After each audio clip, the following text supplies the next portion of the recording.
இயேசுவின்புக்குரிய சகோதர சகோதரிகளே, இன்றைய நாளிலே பகிர்தல் என்கின்ற சிந்தனையில் நாம் சிந்திக்க அழைக்கப்பட்டிருக்கிறோம்.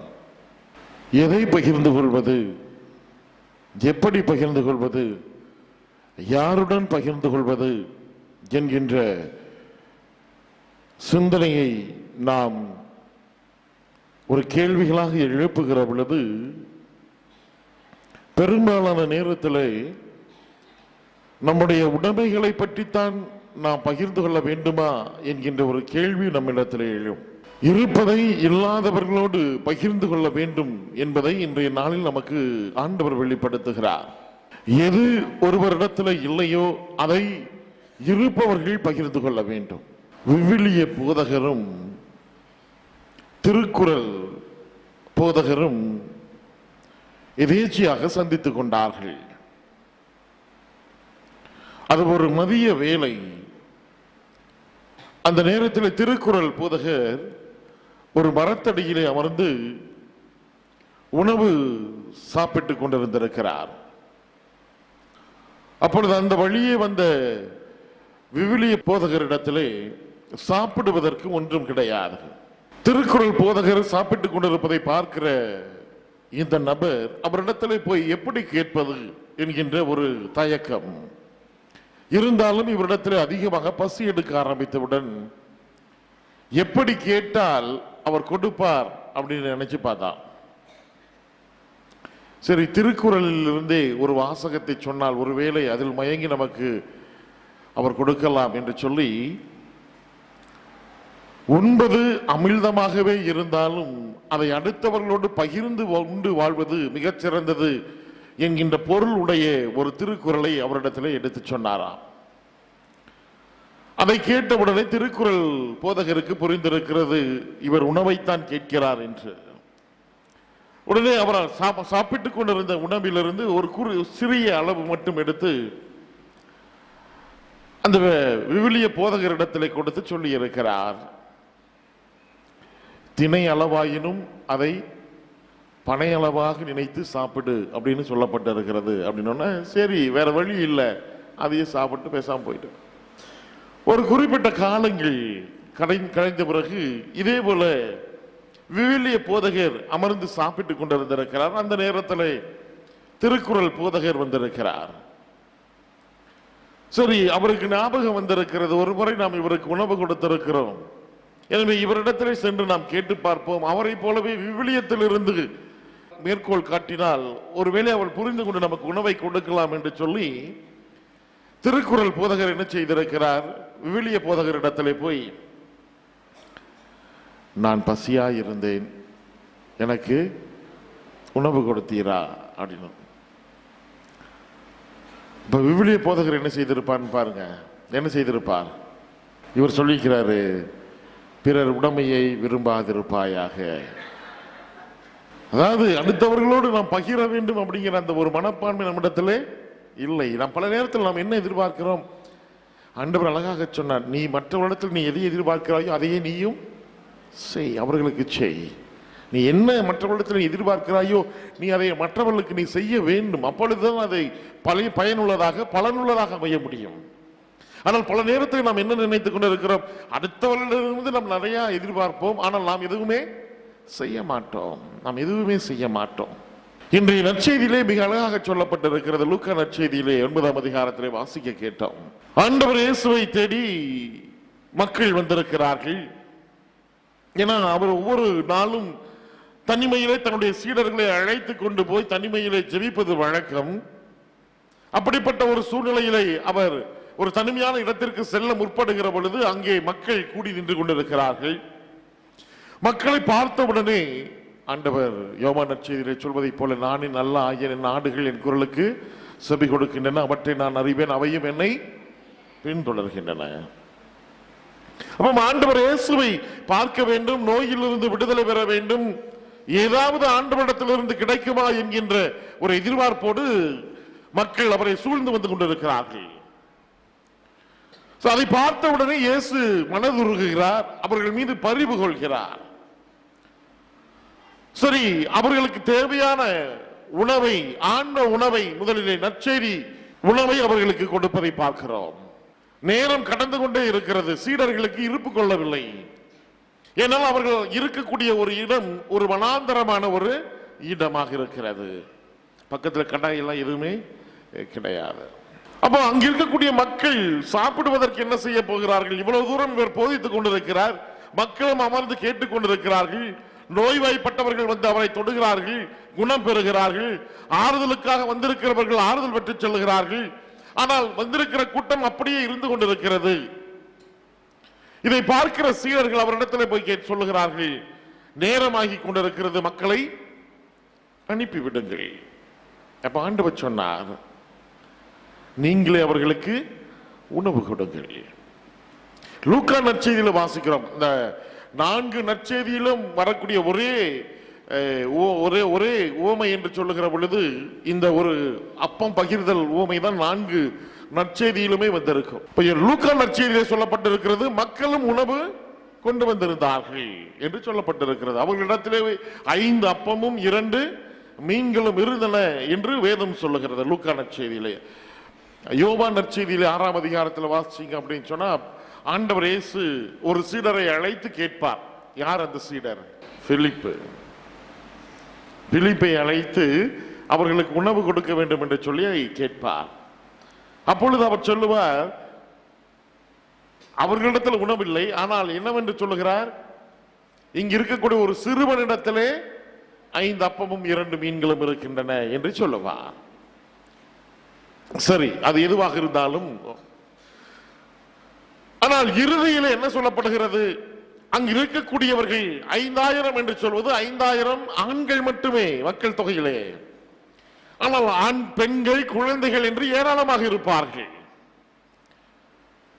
ஆனால் எங்களிடத்தில் இருப்பது 5 அப்பமும் 2 மீன்களும் மட்டும்தான் இருக்கிறது. வந்திருக்கிற கூடிய கூட்டத்திற்கு நாங்கள் எப்படி பகிர்ந்து கொடுப்பது? ஆண்டவரால் எதையும் முடியும் என்பது நமக்கு தெரியும். ஏனென்றால் அவர் தன்னுடைய போதனையை தொடங்குவதற்கு முன்னதாக 40 நாட்கள் அவர் உபவாசம் இருந்து ஜெபித்துக் கொண்டிருக்கிறார். உபவாசத்தை முடித்து களைப்போடு இருக்கிற பொழுது சாத்தான் அவருக்கு தோன்றி அவரை சோதிக்கிறது. 40 நாட்கள் உண்ணாமல் குடிக்காமல் உடல் சோர்வோடு களைத்திருக்கக்கூடிய அவரிடத்திலே போய் என்ன சொல்லுகிறது? இந்த கற்களை அப்பமாக மாற்றும். ஏனென்றால் அவருக்கு அப்படிப்பட்ட ஒரு சக்தி இருக்கிறது. இந்த கற்களை கூட அப்பமாக மாற்றி உணவாக உண்ணக்கூடிய அருள் அவரிடத்தில் இருக்கிறது என்பது சாத்தானுக்கு கூட தெரிந்திருக்கிறது. ஆனா ஒரு திருமண நிகழ்ச்சியில் நாம பார்க்கிறோம், கற்சாடிகள் நிறைய தண்ணீர் ஊற்றினார்கள். அந்த தண்ணீரை திராட்சை ரசமாக மாற்றினார். அவர் சாதாரண தண்ணீரை கூட மதிப்பு மிக்க, ருசி மிக்க ஒரு திராட்சை ரசமாக மாற்றக்கூடிய அற்புதத்தை ஆண்டவரால் செய்ய முடியும் அப்படிங்கிறது எல்லாத்துக்குமே தெரியும். ஆனா இங்க வந்திருக்கக்கூடிய மக்களுக்கும் கூட வயிறார உணவு கொடுப்பதற்கான ஒரு சூழ்நிலை அவரால் ஏற்படுத்த முடியும். ஆனால் அவர் செய்த மிகப்பெரிய இன்னொரு அற்புதம், அதிசயம் என்று சொன்னால், லூக்கா நற்செய்தியில் வாசிக்கிறோம், மக்கள் உணவு கொண்டு வந்திருந்தார்கள்.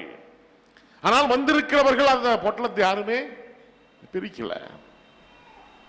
அப்போ இவர்களிடத்தில் இருந்து 5 அப்பத்தையும் 2 மீன்களையும் எடுத்து தந்தை வானக தந்தையிடத்தில் நன்றி கூறி அதை பிட்டு அவர்களுக்கு கொடுக்க ஆரம்பிக்கிறார். மக்களும் தங்களிடத்தில் இருந்ததை அடுத்தவர்களோடு பகிர்ந்து கொள்ள ஒரு சூழ்நிலையை அவர் உருவாக்குவதை நாம் பார்க்கிறோம். பகிரக்கூடிய மனப்பான்மையை மக்களுக்கு அவர் சொல்லிக் கொடுப்பதை நாம் பார்க்கிறோம். இப்ப நீங்க பகிர்ந்து கொள்வதால் உங்களிடத்தில் இருக்கின்ற பொருளை, உங்களுடைய நேரத்தை, உங்களுடைய துன்பத்தை, உங்களுடைய வேதனையை, உங்களுடைய கஷ்டத்தை, உங்களுடைய அனுபவத்தை அடுத்தவர்களோடு பகிர்ந்து கொள்வதால் நீங்கள் எதுவுமே குறைந்து போவது கிடையாது. புனித பவுலடியார் கொரிந்தியருக்கு எழுதிய 2வது கடிதம் 8வது அதிகாரம் 14-15 பேசுங்க. இப்பொழுது உங்களிடத்தில் மிகுதியாக இருக்கிறது, அதிகமாக சேகரித்து வைத்தவருக்கு எதுவுமே மிச்சமில்லை, குறைவாக சேகரித்து வைத்தவருக்கு எதுவுமே குறைவும் இல்லை. விடுதலை பயணங்கள் புத்தகம் 16ஆம் அதிகாரத்தில் 18வது இறை வார்த்தை, இஸ்ரேல் மக்களும் அவ்வாறே சேகரிக்கையில் மிகுதியாக சேகரித்தவரும் உண்டு, குறைவாக சேகரித்தவரும் உண்டு. ஆனால் 2 படி அளவீட்டில் அதனை அளந்து பார்த்தபோது மிகுதியாக சேகரித்தவருக்கு எதுவும் மிஞ்சவில்லை, குறைவாக சேகரித்தவருக்கு எதுவும் குறைபடவும் இல்லை. ஒவ்வொருவரும் தாம் உண்ணும் அளவுக்கே சேகரித்திருந்தனர். இஸ்ராயேல் மக்களை பார்வோன் பிடியிலிருந்து மோயிசன் தலைமையிலே யாவே கடவுள் அழைத்து வருகிறார். சீனாய் பாலைவனத்தில் நடந்து வருகிறார்கள். உண்பதற்கு எதுவுமே இல்லை. ஒரு பாலை இடத்திலே அவர்கள் கூடாரம் அமைத்து காத்திருக்கிறார்கள். அவர்கள் தங்கி இருக்கிறார்கள். உண்பதற்கு அவர்களிடத்தில் எதுவுமே இல்லை. மோயிசனிடத்திலே முறையிடுகிறார்கள்.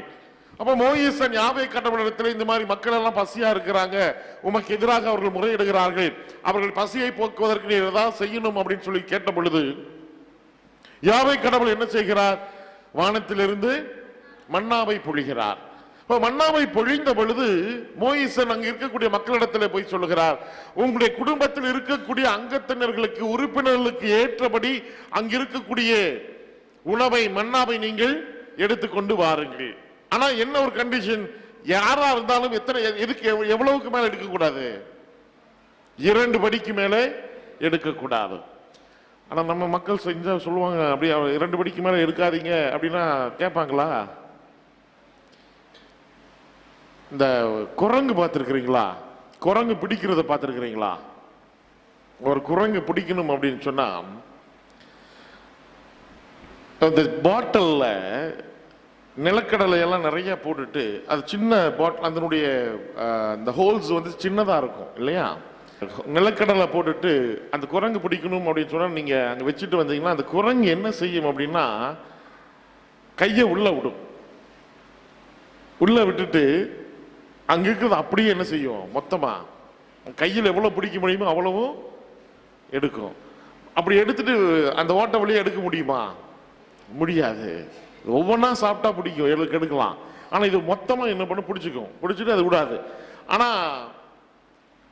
அந்த கையில் இருக்கக்கூடிய பொருளையும் அதுக்கு மனம் விடுவதற்கு மனம் இருக்காது. ஆனா அது கையை எடுக்கணும்னு சொல்லியும் முயற்சி பண்ணும், அதனால முடியாது. அப்படித்தான் நிறைய பேர் குரங்கு பிடிப்பாங்க. நாம அப்படித்தான் ஏதாவது ஒரு பொருளை வச்சுக்கிட்டு நீங்க ஒண்ணுதான் எடுத்துக்கணும் அப்படின்னு சொல்லிட்டு போங்க. நம்ம ஒண்ணு எடுப்போம்னு நினைக்கிறீங்களா?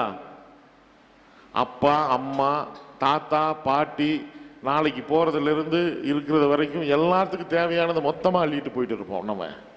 இப்ப சமீபத்தில் இப்ப பார்த்தீங்க அப்படின்னு சொன்னா இப்போ மக்கள் நிறைய கஷ்டப்பட்டு கொண்டு இருக்கக்கூடிய ஒரு விஷயம் அப்படின்னா என்னது? இப்போ சமீபத்தில்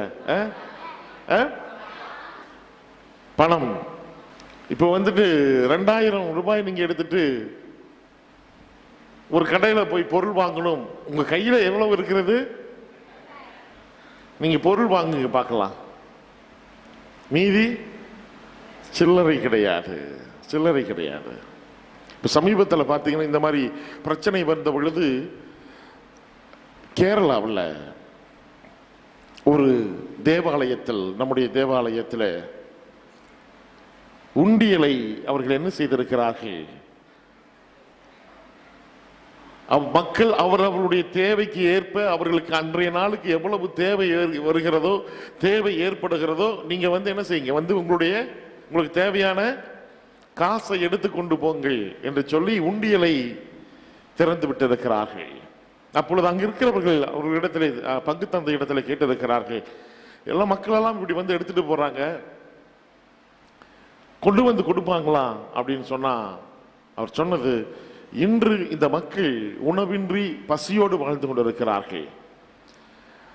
1000 2000 லட்சக்கணக்கிலே ஒரு இடத்திலே கடவுள் இடத்திலே அது குவிந்து இருக்கிறது என்று சொன்னால் அது கண்டிப்பாக கடவுள் விரும்ப மாட்டார். அதை மக்களுக்காகத்தான் அது செய்ய வேண்டும். அதை எடுத்துக்கொண்டு செல்லுகிறார்கள். உண்மையிலுமேயே தெய்வ பயம் உடையவர்கள், தெய்வத்தின் மீது விசுவாசம் உள்ளவர்கள், அவர்கள் எவ்வளவு பணத்தை எடுத்து சென்றார்களோ அதை மீண்டும் அவர்கள் கொண்டு வந்து கொடுப்பார்கள். நம்பிக்கை, பகிர்கின்ற மனப்பான்மை. இன்னைக்கு நம்மளால் அது முடியுமா என்பது ஒரு கேள்விக்குறிதான். நம்மிடம் இருப்பதை நம்ம பொருளாத்தான் பகிர்ந்து கொள்ள வேண்டும் என்பது அல்ல.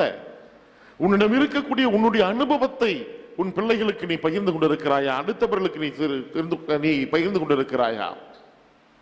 அல்லது அடுத்தவர்கள் வேதனைப்படுகிற பொழுது, கஷ்டப்படுகிற பொழுது, நோய்வாய் அவர்கள் படுத்திருக்கிற பொழுது உன்னுடைய நேரத்தை அவர்களோடு செலவிடுவதற்கு நீ தயாராக இருக்கின்றாயா? அல்லது அவர்கள் துன்பத்திலே, துயரத்திலே, கஷ்டத்திலே, இடர்பாட்டிலே, சோர்விலே இருக்கிற பொழுது அவருடைய துன்பத்தை பற்றி பேசுவதற்கு, அவர்களுடைய துன்பத்தை பகிர்ந்து கொள்வதற்கு நீ தயாராக இருக்கிறாயா? நம் கடந்த ஆண்டை நாம் என்ன ஆண்டவாக கொண்டாடினோம்? இறை இரக்கத்தின் ஆண்டு. ஆண்டவர் இரக்கமுடையவர், ஆழ்வார்த்து செயல்படக்கூடியவர் அல்ல. நீ இப்படிப்பட்டவன் என்கின்ற செய்தியெல்லாம் ஆண்டவருக்கு தெரியாது. மனிதர்கள் முகத்தை பார்க்கிறார்கள், ஆண்டவர் உன்னுடைய உள்ளத்தை மட்டும் தான் பார்க்கக்கூடியவராக இருக்கிறார். ஆண்டவருடைய உள்ளத்தை மட்டுமே பார்க்கக்கூடியவராக இருக்கிறார். ஆண்டவர்களே, நல்ல மனதோடு ஆண்டவரை தேடி வாருங்க. நீ தூய உள்ளத்தோடு நீ ஆண்டவரை தேடி வருகிற பொழுது, இரக்க சுபாவத்தோடு ஆண்டவரை தேடி வருகிற பொழுது, தாழ்ச்சி உள்ளத்தோடு நீ ஆண்டவரை தேடி வருகிற பொழுது, நீ கடவுளை காணக்கூடிய ஒரு பெரும் பாக்கியத்தை பெறக்கூடியவனாக இருக்க முடியும். இன்னைக்கு என்னுடைய வாழ்க்கையில எல்லாவற்றையும் நீ சேர்த்து வைத்துக் கொண்டு வாழ்ந்து கொண்டு இருக்க முடியும். ஆனால் எதையுமே நீ எடுத்து செல்ல போவது கிடையாது. எதுவுமே எடுத்து செல்ல போவது கிடையாது. அதான் மிக அழகாக சொல்லப்பட்டிருக்கிறதெல்லாம். மிகுதியாக சேர்த்து வைத்திருக்கக்கூடியவர்களுக்கு மிஞ்ச போவது எதுவுமே இல்லை. நீ நிறைய நீ வீட்டில் சேர்த்து நீ வச்சுட்ட அப்படின்னு சொன்னா அதெல்லாம் அப்படி இருக்கும் என்பது அல்ல. மிக அழகாக ஆண்டவர் அழகாக ஒரு ஊமையின் வழியாக சொன்னார். என்னவென்று, இதோ ஒரு பணக்காரன் சொன்னான், இதோ என்னுடைய காடு களஞ்சியம் எல்லாம் மிகுதியாக விளைந்திருக்கிறது, என் வயலில் விளைந்திருக்கக்கூடிய களஞ்சியங்களை எல்லாம், நெற்கதிர்களை எல்லாம் கொண்டு வந்து என் களஞ்சியத்தில் நான் சேர்த்து வைப்பேன். சேர்த்து வைப்பதற்கு கூட அது இடம் பத்தாது, எனவே அதை இடித்து பெரிதாக கட்டுவேன், கொண்டு வந்து அனைத்தையும் நான் அங்கு சேர்த்து வைப்பேன். என் மனதுக்குள் நான் சொல்லிக் கொள்வேன், நெஞ்சே நீ பல்லாண்டு வாழ்க. ஆண்டவர் சொன்னார் என்னவென்று, அறிவிலியே இன்னைக்கே நீ புட்டுட்டு போயிருவேன். அது நீ சேர்த்து வைத்த செல்வம் யாருக்கு சேருமோ? நீ சேர்த்து வைத்த செல்வம் யாருக்கு? அதனால் மிகுதியாக நீ சேர்த்து வைத்ததால் அது எதுவும் மிஞ்ச போவது கிடையாது. அல்லது குறைவாய் இருக்கிறதே என்பதால் நீ வந்துட்டு வேதனைப்படவும் தேவையில்லை. உனக்கு என்ன தேவையோ அன்றன்றைய கவலை அன்றன்றைக்கு போதும். நாளைய பற்றி நீங்கள் கவலைப்படாதீர்கள். வானத்து பறவைகளை பாருங்கள், அவை அறுப்பதும் இல்லை, விதைப்பதும் இல்லை, களஞ்சியத்தில் சேர்த்து வைப்பதும் இல்லை, ஆனால் அவைகளுக்கும் ஆண்டவர் உணவு கொடுக்கிறார். வயல்வெளி மலர்களை பாருங்கள், சாலமோன் அரசன் அப்படிப்பட்ட அழகான கலர் நிறைந்த உடைகளை கூட அவன் உடுத்தியது. அப்ப வானத்து பறவைகளையும் வயல்வெளி மலர்களையும் போஷிக்கக்கூடிய, பாதுகாக்கக்கூடிய, அழகுபடுத்தக்கூடிய இறைவன் தனது சாயலாக படைக்கப்பட்டிருக்கக்கூடிய உன்னையும் என்னையும் கைவிட்டு விடுவாரா? உனக்கு என்ன தேவை என்பது ஆண்டவருக்கு தெரியும். இன்னைக்கு நம்ம எல்லாருமே ஒரே ஒரு கேள்வி கேட்கிறேன். வானக தந்தையை யாரெல்லாம் பார்த்திருக்கிறீங்க? வானக தந்தையை யாரெல்லாம் பார்த்திருக்கிறீங்க?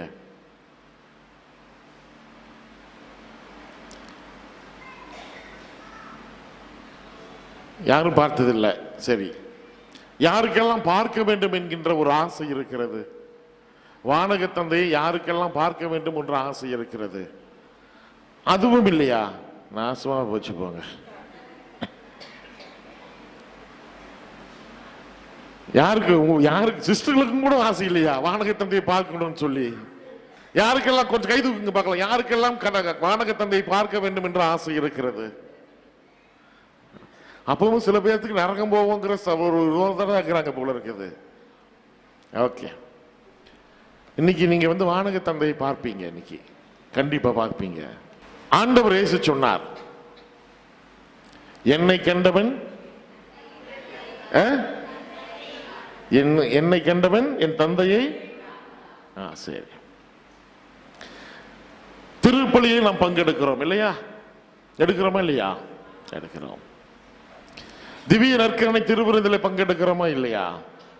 ஆமா. திவ்ய நற்கருணை திருவிருந்தை நான் உட்கொள்கிற பொழுது நான் யாருவாக மாறுகிறேன்? இயேசுவாக மாறுகிறேன். உண்மையா இல்லையா? யாரெல்லாம் இயேசுவா மாறுவீங்க? எல்லாருமே. யாரெல்லாம் திவ்ய நற்கருணையில் பங்கெடுக்கிறோமோ எல்லாருமே இயேசுவாக மாறுகிறோம். அப்ப இயேசு என்ன சொன்னார்? என்னை கண்டவன் என் தந்தையை. அப்ப நீ பக்கத்தில் இருக்கிறவங்களை பார்க்கிறப்ப நீ வானக தந்தையை பார்க்கறது இல்லையா? அப்ப பார்க்கறது இல்லையா? அப்ப வானக தந்தை பார்க்கவே இல்லைன்னு இவ்வளவுதான் இப்பதான் சொன்னீங்க. அப்படின்னா என்ன அர்த்தம்? நாம் இயேசுவாக மாறவில்லை, இயேசுவாக மாறவில்லை. அல்லது அந்த விசுவாசத்தோடு திவ்ய நற்கருணை திருவிருந்திலே பங்கெடுப்பது கிடையாது. ஆண்டவர் தன்னையே நமக்காக பகிர்ந்து கொடுத்தது அந்த திவ்ய நற்கருணை திருவிருந்தன் ஆண்டவர்களே. அந்த திவ்ய நற்கருணை திருவிருந்தை நான் உட்கொள்ளுகிற பொழுது நான் இயேசுவாக மாறுகிறேன். ஆனா இன்னைக்கு நம்ம அந்த அனுபவத்தை பெற தவறி போயிருக்கிறோம். இன்னைக்கு நம்ம அப்படித்தான். அதனால நம்ம யாருமே வானக தந்தை பார்க்கல, வானக தந்தை பார்க்கலன்னா அடுத்தவன நம்ம மனுஷனாவே மதிக்கலைங்கிறதான் அர்த்தம். நீங்க பல நேரத்துல நம்ம கடவுள் கிட்ட வந்து நம்ம எதற்காக நாம் ஜெபித்துக் கொண்டிருக்கிறோம்? வீட்டுல பிரச்சனை, வீட்டுல சமாதானம் இல்லை, வேலை செய்யற இடத்துல சமாதானம் இல்லை, மனசுல நிம்மதி இல்லை. நீ எனக்கு நிம்மதியை கொடு, சமாதானத்தை கொடு. அதுதான் நம்ம கடவுள்கிட்ட வந்து நிறைய நேரம் ஜெபிக்கிறோம். ஆனா திருப்பலியிலே ஒவ்வொரு நாளும் நாம் திருப்பலியிலே பங்கெடுக்கிறோம். ஆண்டவர் இயேசு தான் போக இருந்த இடங்களுக்கு போக முடியாத ஒரு சூழ்நிலையிலே தன்னை பின்பற்றி வந்த 72 சீடர்களை இருவராக என்ன செய்கிறார்? அவர் போக இருந்த இடங்களுக்கெல்லாம் அனுப்புகிறார்.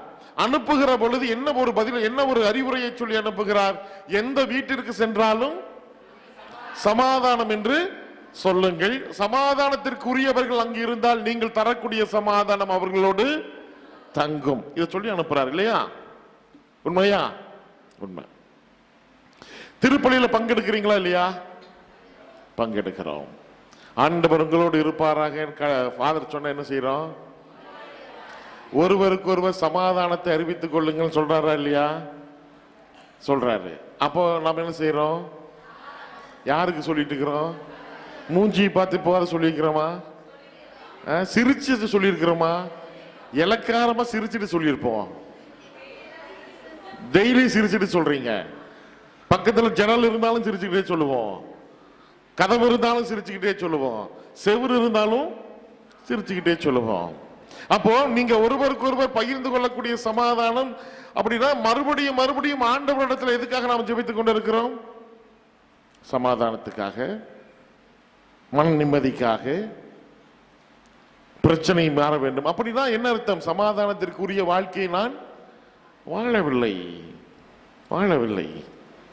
ஆண்டவர் இயேசு ஒவ்வொரு நாளும் திருப்பலியிலே கடந்து வந்து உங்களுக்கு சமாதானத்தை கொடுத்து கொண்டிருக்கிறார். தன்னுடைய சமாதானத்தை நம்மோடு பகிர்ந்து கொண்டிருக்கிறார். அந்த சமாதானத்தை நாம் பெற்றுக்கொண்டு நாம் வீடு திரும்பக்கூடியவர்களாக இருக்கிறோம். வீட்டிற்கு போனவுடன் வீட்டிலே சமாதானம் இல்லை. அப்படின்னா வீட்டில் நான் சமாதானம் இல்லாத ஒரு வாழ்க்கையை வாழ்ந்து கொண்டிருக்கிறேன். ஏசாயா புத்தகம் 59ஆம் அதிகாரம் 1-2 இறை வார்த்தைகளில் வாசிப்போம்.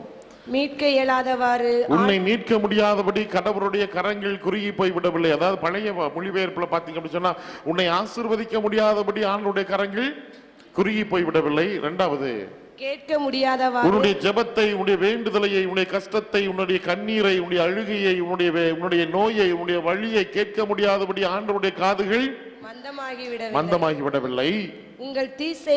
உங்களுடைய தீய செயல்களே உங்களுக்கும் உங்கள் கடவுளுக்கும் இடையே பிளவை உண்டாக்கி இருக்கிறது. அடுத்தது, உங்கள் பாவங்களே அவர் செவி சாய்க்காதவாறு அவரது முகத்தை உங்களுக்கு மறைத்துள்ளன. முடிஞ்சிச்சு. உங்களுடைய பாவங்களே அவர் உங்களுக்கு செவி சாய்க்காதபடி அவருடைய முகத்தை மறைத்துள்ளது. உங்களுடைய பாவங்களே. மார்க்கு நற்செய்தி 1 அதிகாரம் 15-16 காலம் நிறைவேறிவிட்டது, இறையாட்சி நெருங்கி வந்து விட்டது, மனமாறி நற்செய்தியை நம்புங்கள் என்றார். மனம் மாற ஆண்டவர் அழைப்பு விடுக்கிறார். உங்களுடைய இறுகிய மனப்பான்மையிலிருந்து மனமாறுங்கள், சுயநலத்திலிருந்து மனமாறுங்கள், உங்களுடைய குறுகிய மனப்பான்மையிலிருந்து மனமாறுங்கள், பரந்த நோக்கத்தோடு வாழுங்கள், எல்லாரையும் அன்பு செய்யக்கூடிய, பகிர்ந்து வாழக்கூடிய நல்ல உள்ளத்தை, நல்ல எண்ணத்தை வளர்த்துக் கொள்வதற்காக மனமாறுங்கள். உங்களுடைய உள்ளத்தில் இருக்கக்கூடிய எல்லா விதமான தீய பழக்க வழக்கங்களையும் எடுத்து போடுங்கள். எனவே இந்த நாளிலே ஆண்டவருடைய ஆசிரை நாம் திரும்ப பெறுவோம். இறை அருளை நம்முடைய குடும்பங்களில் நிலைத்திருக்க நாம் ஜெபிப்போம். பகிர்ந்து வாழக்கூடிய நல்ல உள்ளத்தை ஆண்டவரிடத்திலே கேட்போம். ஆமென்.